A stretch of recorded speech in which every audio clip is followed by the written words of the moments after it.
cliente veio ter comigo e disse-me: aqui onde eu tenho os pés, é aqui neste sítio que eu quero a casa. Por tradição, é o maior investimento que alguma família faz. Construir uma casa.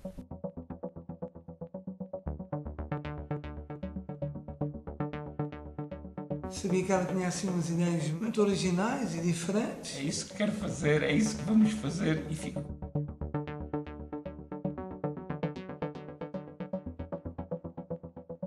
E o Pedro, naturalmente, veio ter comigo e pediu-lhe para lhe fazer uma casa. O dono da obra teve uma posição muito colaborante. Muito cedo eu percebi que ele tinha um grande capital de confiança da parte dele. E eu gosto muito de me inspirar nos donos da casa para fazer as casas. A gente, quando chega a um sítio, deve imaginar uma maneira de pôr as pessoas a passear nele e a descobrirem Havia um pequeno vale. E desce e depois enquadramentos da paisagem que está à volta. a subir e a descer e a... Fomos fazendo as coisas assim muito lentamente.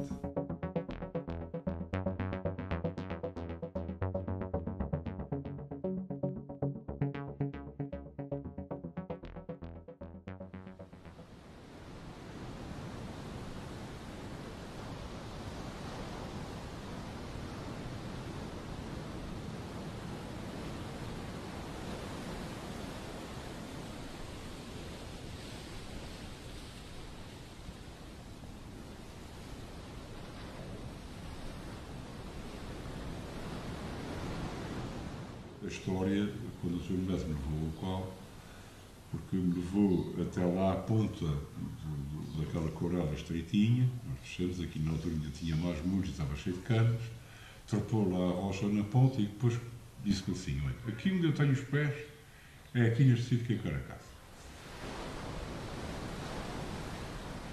Eu disse-lhe ao Sr. Mestre, isto é complicado, este sítio é complicado. E o homem ficou-se assim: o senhor trata dos desenhos que das complicações trato eu. E eu disse-lhe ao Sr. Mestre, quando eu penso em complicações, que eu não estou a pensar em complicações de tipo burocrático, porque eu sei que disso trata o senhor. Agora, se tem aqui um mar tão perto que isto pode ser perigoso. E o homem também me disse que, desde miúdo, que ia, o hobby dele era pescar da rocha e que tinha a certeza absoluta que a casa ali ia ser segura. O dono da obra teve uma posição muito colaborante, teve sempre coisas que queria ver cumpridas. Uma delas foi de que a casa era para ver e não para ser vista. Isso agradou-me imediatamente.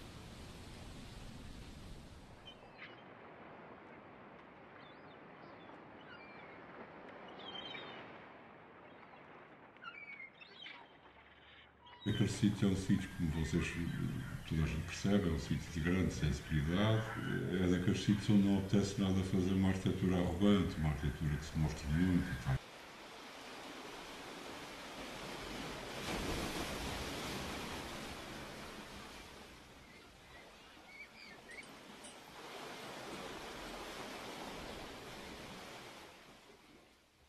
Ali havia, quer da parte do dono da obra, quer da minha, uma noção muito clara do que é que não se devia fazer, mas o que é que, como fazer, levou algum tempo a descobrir. O terreno é um terreno de tal maneira apertado e estreitinho, que tem 14 metros junto à estrada, mas depois vai apertando. E lá na ponta, junto ao mar, tinha 7 metros entre muros, limite. Quer dizer, para instalar o programa ali, inevitavelmente, a solução foi uma solução esticada. A diagonal surge também um bocadinho, a gente não poder ter espaços demasiado apertados, quer dizer, assim, há ali um casamento entre uma coisa que tem uma adequação formal qualquer, mas que também é fruto de uma necessidade de resposta ao programa. Não é? O facto de ser estirado julgo que tem muito a ver com uma direcionalidade muito grande que é marcada pelos muros de pedra paralelos que ali já existem. Não é?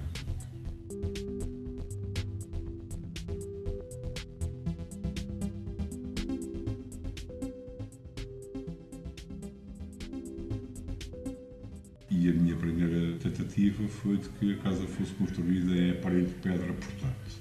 Porque houvesse ali a pedra como material construtivo de suporte estrutural. Isto depois teve da parte do construtor grandes resistências e aí passou-se a uma coisa de um certo descaramento, digamos assim, pós-modernista, que foi usar a pedra seca como uma coisa de revestimento. Esse critério é perfeitamente evidente, porque eu tenho lá, por exemplo, vinténs que são muito extensos, que se percebe imediatamente que com aquela rocha fragmentada não está lá a suportar nada, que está mesmo só a revestir, mas creio que resolveu esse problema de mimetizar a construção no sítio. Eu queria que houvesse ali uma horizontal que depois encobrisse o plano de vidro e que sombreasse o plano de vidro. Aí deparei-me com uma dificuldade, é que eu tenho lá um sítio onde a consola que já está instalada atinge um balanço da ordem dos 4 metros. E na altura não havia aqui pré-esforço nos Açores, é só ligar. O engenheiro começou-me a propor ali uma série de pinaretes que eu disse que não podia ser. E então inventei com um tipo muito engraçado, que era o António Pimentel, que tinha estado nos Estados Unidos, no Canadá, e tinha trabalhado com fibras de vidro e coisas parecidas. Portanto, eu fazia umas misturas muito inventivas de fibra de vidro com pasta de areia e com tinta plástica, e aquilo era muito resistente, impermeável e tinha bom comportamento térmico. De maneira que nós arranjamos lá umas vigas terriçadas em alumínio, com os cabos de atração e não sei o quê, e aquela pala foi toda feita com isso, e inclusive depois podemos desafinar a cor e a textura dessa pala com a tal mistura de areia da praia e uns pozinhos de tinta plástica para ficar mais acastanhada e ficar mais no tom, porque a pedra ali é meio castanha, portanto afinamos isso.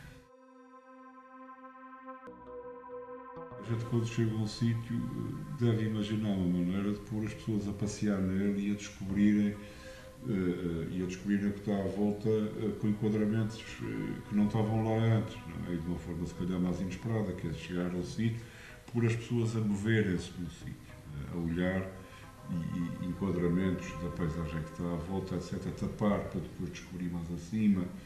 Pode-se subir aquela rampa e depois descer a escada e depois tipo roda de roda, não é?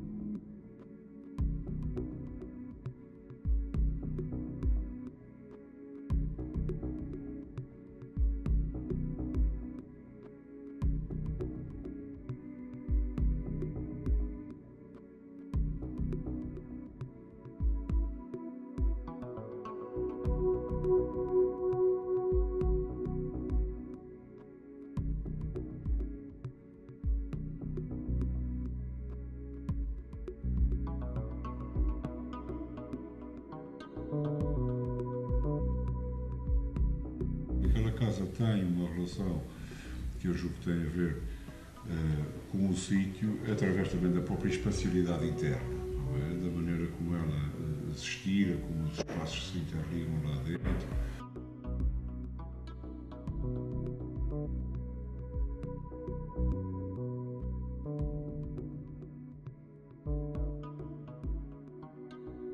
Não gosto nada de becos sem saída. Pratico, sei lá, que um tipo possa brincar às escondidas e andar a correr à volta um do outro e não sei o quê. Essa complexidade, julgo que aumenta o gozo e o divertimento de se viver no sítio.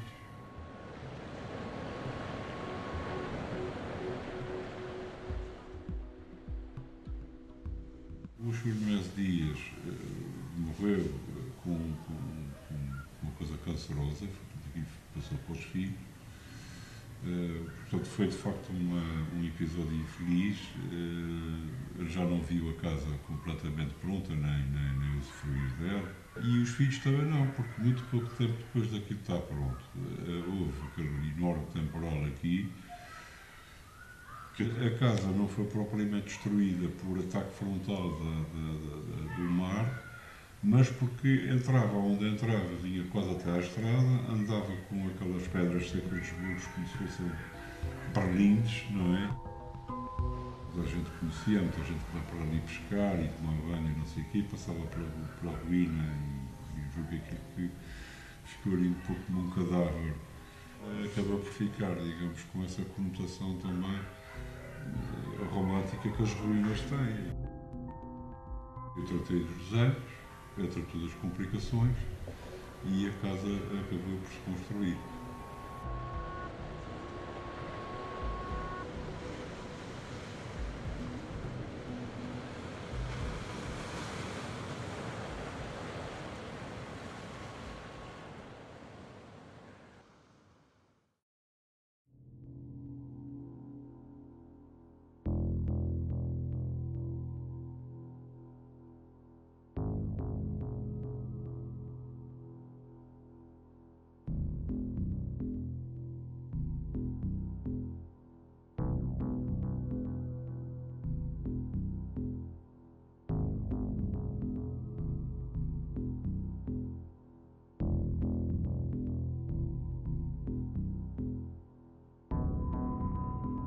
Imaginei uma casa feita com materiais dos quais eu comercializo na minha empresa. De forma que é exatamente o mármore, o vidro, o espelho. Quando ele me deu este programa, eu fiquei assustada com uma casa de pedra e vidro em São Miguel, como vocês podem imaginar. De forma que eu pedia aqui, portanto, à arquiteta Manuela Braga que me idealizasse, ou seja, projetasse uma casa com base no vidro, na pedra. Ele não vende uma pedra da região, não é o Damas, não é? Ele vende pedra importada de qualquer parte do mundo, de qualquer outro país, menos daqui da ilha. Inclusive pedi à arquiteta para me fazer salas exclusivamente para poder usufruir de bom som e que não pudesse incomodar ninguém. O cliente veio ter comigo e disse-me: Manuela, eu quero uma casa que dê para receber amigos, para fazer festas, eu quero dançar na minha casa, eu quero ouvir música aos gritos na minha casa e eu quero ter a sensação que estou dentro de uma fábrica de música, de som, de imagem. Isso é um programa muito forte, ele não te diz quantos quartos quer. Sempre tive essa ideia de ter uma casa a conversar com o mar, mas na impossibilidade de haver terrenos mais junto ao mar, tive que fazer aqui, na segunda linha da praia, para poder ver o mar ao menos. Estava dentro de um loteamento em que a configuração geométrica do lote já está definida, o lote está definido, a dimensão do polígono de implantação da casa está definida. A única coisa que eu consegui alterar nesse alvará foi a altura da casa, provando que cá na ilha há uma grande tradição do torreão, e pedi para, em vez de fazer uma cobertura em telha ou em telhado tradicional, fazer um torreão como uma fonte de inspiração da casa.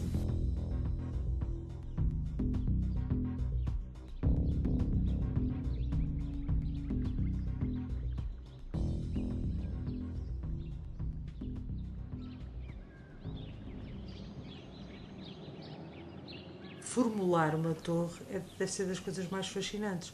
Cá na ilha temos imensos torreões, o torreão Mota Mulheres, os torreões da Laranja, vários torreões, e realmente a tipologia de torreão é fabulosa.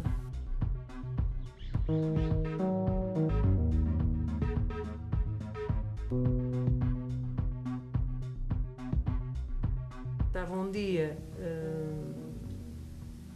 numa dessas casas comerciais, fui olhar para aparelhagens de música e vi uma aparelhagem com aquela proporção retangular em que eu tenho a cruz na fachada e disse: é mesmo isto, eu vou fazer-lhe um Sony, mas é fábrica do Sony, vou-lhe pôr chaminés, e como é o Sony eu já posso forrar de pedra preta e como é polida já posso refletir a mata de árvores que pertence àquele solar do engenheiro Veríssimo que existe mesmo no topo nascente. Com o projeto aprovado que eu tinha, que era a casa em baixo, que é onde se passa a vida, e depois para subir para o quarto dele ter um buraco no meio e o quarto lá em cima, é quase como ter que de propósito subir à torre do divertimento da música, o auge da música, a fábrica do som, ter que passar por um piso que não tinha nada para chegar ao quarto dele.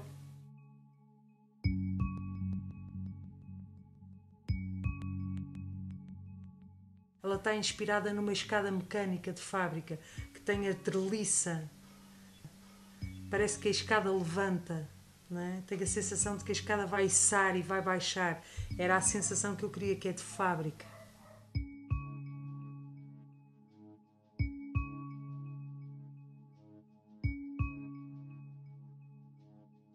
Aquilo era uma escada idêntica à escada cá em baixo, com um ar fabril, como se fosse levadiça. Eu, para ir para o quarto, tinha que puxar a escada para subir. É um gesto muito mais mental do que propriamente físico, porque a escada nunca sobe nem desce.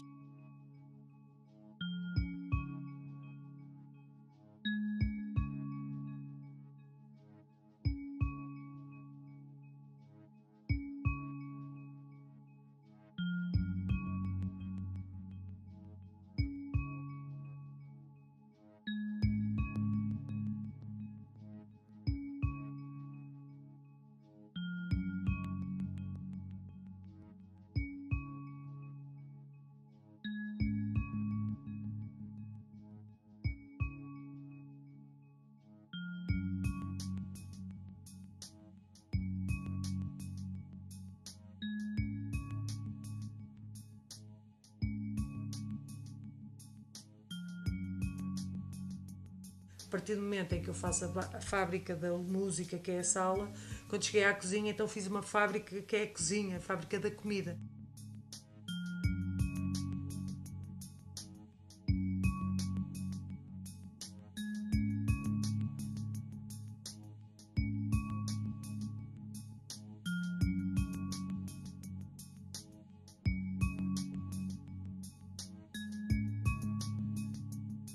Tem 2 fogões. Porque há quem goste de fazer fritos e vocês podem fechar a cozinha na área de fritos, abrir a porta para poente da cozinha e fechar ali uma área da cozinha.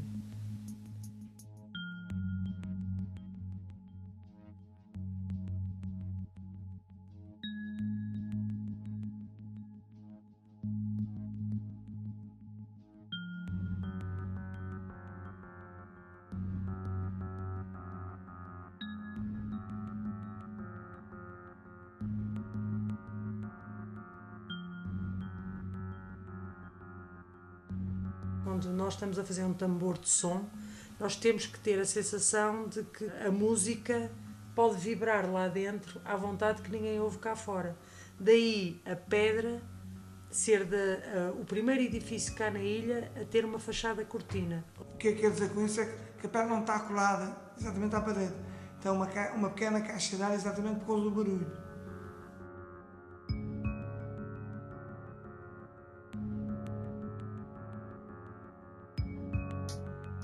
O empreiteiro que estava naquela altura a fazer a casa foi ao Porto comigo para ter uma formação e para perceber como é que se foi ver exemplos, para ver como é que se pendurava a pedra, porque cada pedra daquelas chega a ter 1,10 m por 1,10 m.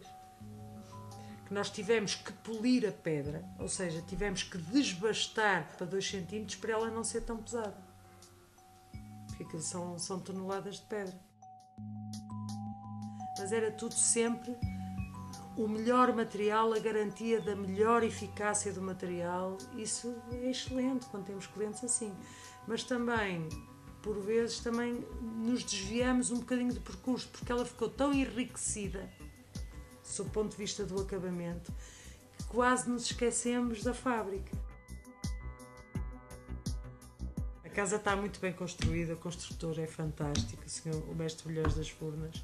Não, aquilo é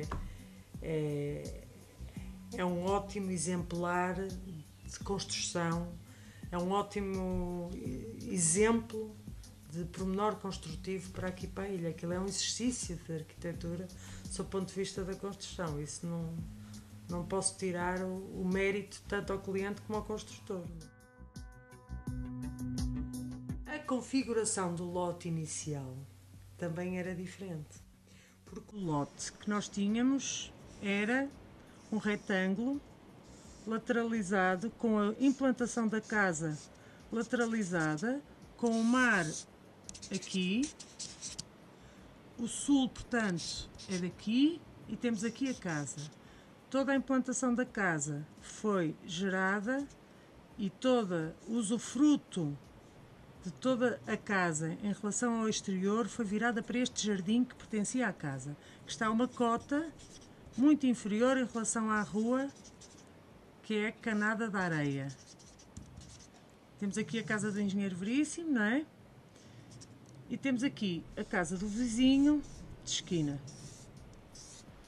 O que acontece é que o proprietário trocou esta zona do lote por uma parte de um lote aqui atrás, deixando abrir uma rua e cortando a relação da casa com o seu quintal.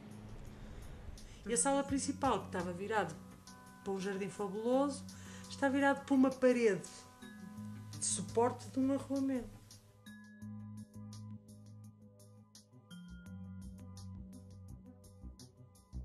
Essa alteração da configuração do lote já foi feita na altura em que a casa ia começar a ser construída, ou seja, projetos aprovados, projetos de execução existentes, tudo. Por exemplo, nós temos as pedras nas chaminés, que não eram em pedra. O material pedra, soni, volume do tambor da música era só no torreão. E na altura o cliente não se apercebe e manda vir pedra para as chaminés e forram-se as chaminés. As chaminés tinham 20 por 20, passaram a ter uma dimensão muito superior, passaram a ser forradas de preto. Foi um exercício engraçado e que tem a ver com o programa de um cliente sonhador.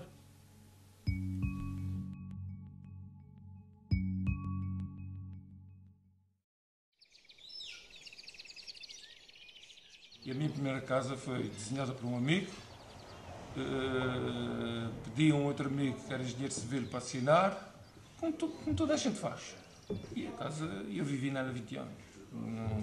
Só que quando comecei a ter tempo para tirar os frutos da casa, quando passei daquela fase de chegar a casa para dormir, só ia arrancar no dia a seguir, comecei a encontrar os erros que a casa tinha. E disse, com caraças, se isso fosse assim, se isso fosse assim, se isso fosse assim. E portanto, bom, a próxima não vou cometer esse erro, a próxima vou entrar como profissional para fazer, que é para não cometer, porque a casa também era na Alameda de Santa Teresa, era num sítio espetacular, portanto, qualquer arquiteto tinha virado aquela casa de uma outra forma e ela também estava muito... Só que foi assassinada à nascença.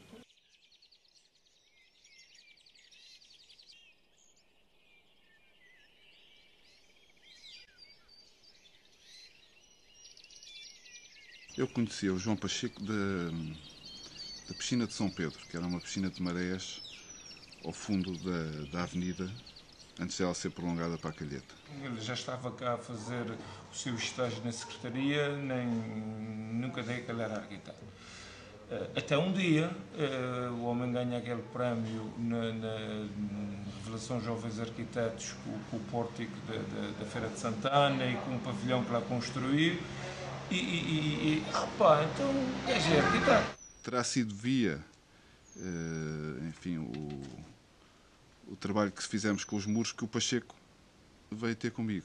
Quer dizer, penso eu que a ideia dele foi, este tipo sabe trabalhar com esta paisagem, interessa-me para fazer a minha casa. E de uma conversa que depois do café, montamos os dois na moto que eu tinha, fui-lhe mostrar o terreno.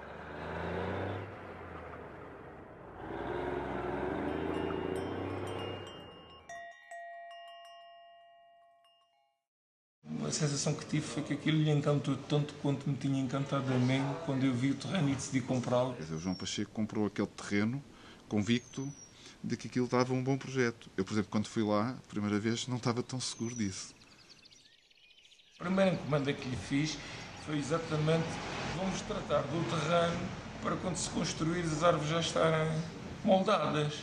E eu disse, ok, claro que faz todo sentido plantar já as árvores para elas estarem crescidas quando se vier para aqui, mas não dá para sabermos das árvores sem antes percebermos onde é que fica a casa, para onde é que ela abre, como é que se orienta.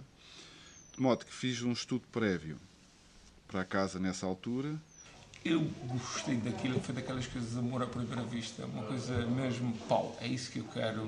Muito cedo percebi que eu tinha um grande capital de confiança da parte dele.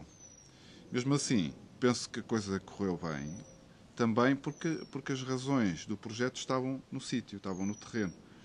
E pronto, isso é que é a chave, quer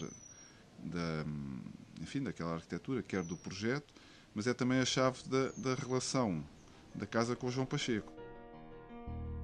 Ali a grande questão era por onde é que a casa abre, por onde é que a casa, por onde orientar o espaço da casa.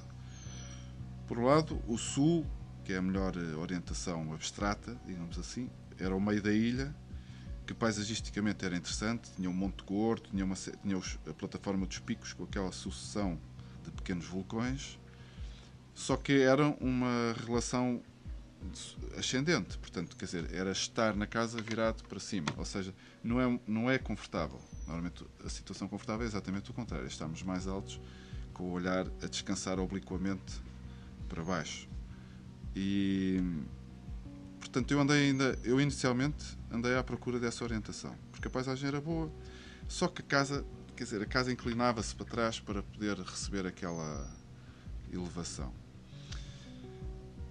Para nascente não havia nada, ou melhor, havia uma sucessão de pequenos acidentes, mas não havia nenhum ponto focal, não havia nenhum... Portanto, é aquela plataforma toda que vai até à Ribeira Grande. Era até um bocadinho, talvez fosse até a orientação mais desconfortável. Para norte não era mau, havia um bosque que tapava a freguesia, e uma nesga de mar.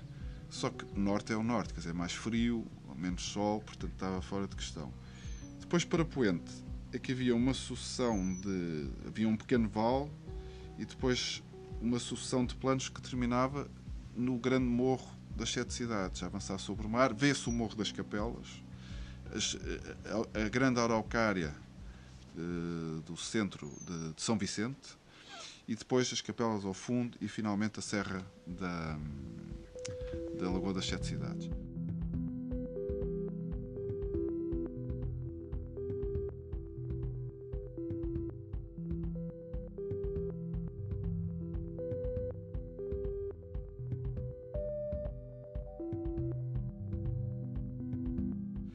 Demorei algum tempo a virar a casa para aí, porque virar a casa para aí era virar a casa para a parte mais pequena do terreno, para uma bolsa mais pequena.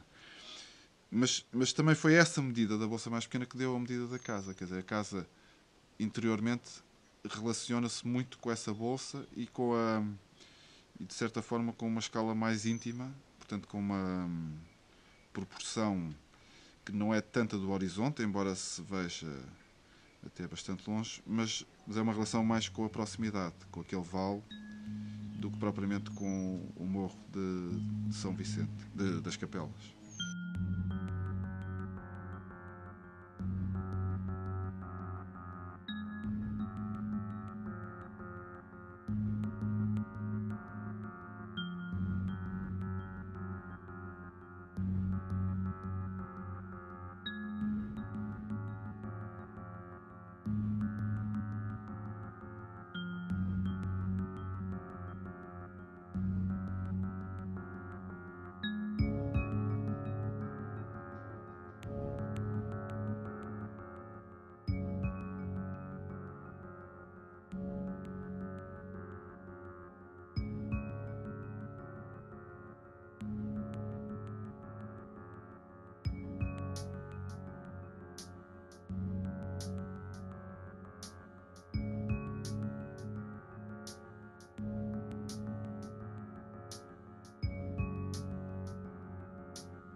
Eu precisava de proteger a entrada da casa, não é? Portanto, isto é sempre um sítio onde chove, abrir a porta à chuva, não sei o quê. Portanto, e aquilo resolve simultaneamente o escritório, a vista e o alpendre de entrada na casa.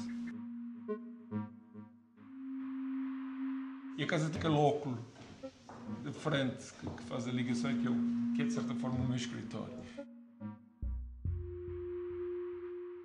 As pessoas diziam que aquilo era um viteleiro, e como aquilo era uma zona agrícola, aquilo era um viteleiro, e o óculos tinha uma função, era carregar e descascar os bezerros. Portanto, e quando se falava na casa, não sei o quê, o viteleiro. As pessoas, em determinada altura, até já diziam isso de uma forma depreciativa e com alguma vergonha. Quando eu estava por perto, encolhiam-se nas tascas, não sei. Eu sentia isso com orgulho do caraças, porque isso era exatamente a prova, a demonstração da excelente integração de tudo aquilo no terreno. Se ela se parece um viteleiro numa zona de reserva agrícola, excelente, é mesmo isso que eu quero.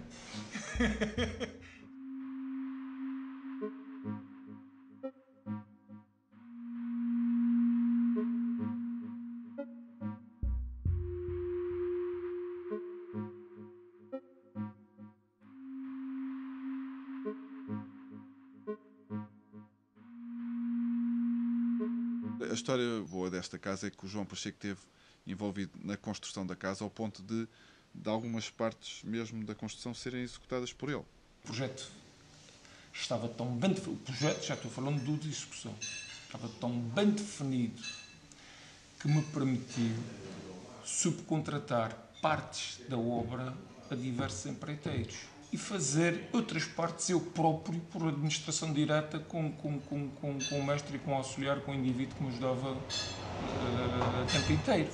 O ladrilhador acho que foi ele próprio, que é das coisas mais difíceis de fazer, assentar mosaico ou azulejo. Acho que foi ele que foi desenvolvendo uma técnica, começando na casa de banho mais escondida, digamos assim, até chegar às zonas mais públicas.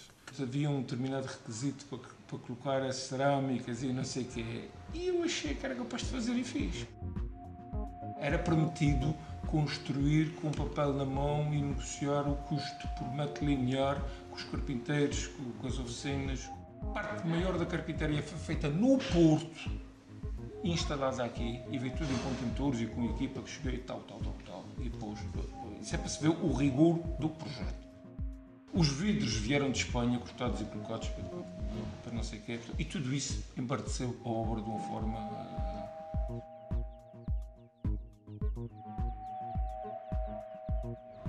Hoje em dia tenho uma coleção de desenhos, alguns deles expostos na minha casa, que é exatamente ele a transformar os desenhos técnicos em desenhos que eu conseguisse ler para transmitir aos encarregados da obra o rigor com que se pretendia as coisas.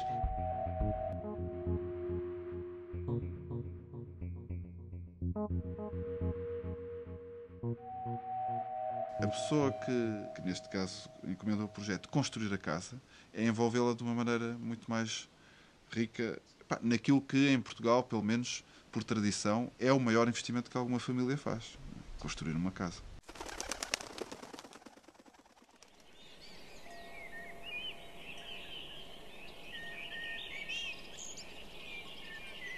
A minha mulher não gosta, porque eu não quero sair de casa. Reorganizei a minha vida toda de forma a passar muito tempo em casa.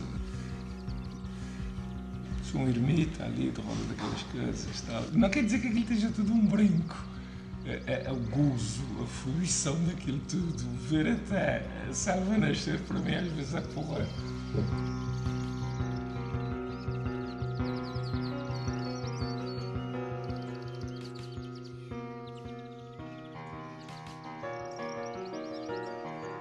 A arquitetura tem a capacidade de... Quer dizer, a arquitetura pode ajudar à felicidade. Isso...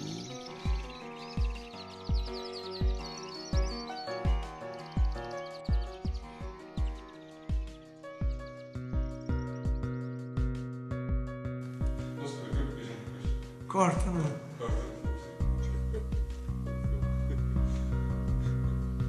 Isso não é para cortar.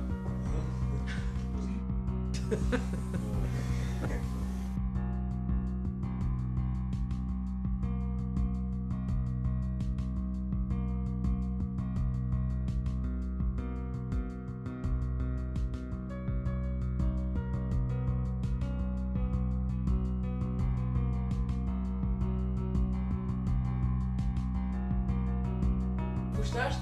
Gostei. E vocês gostaram?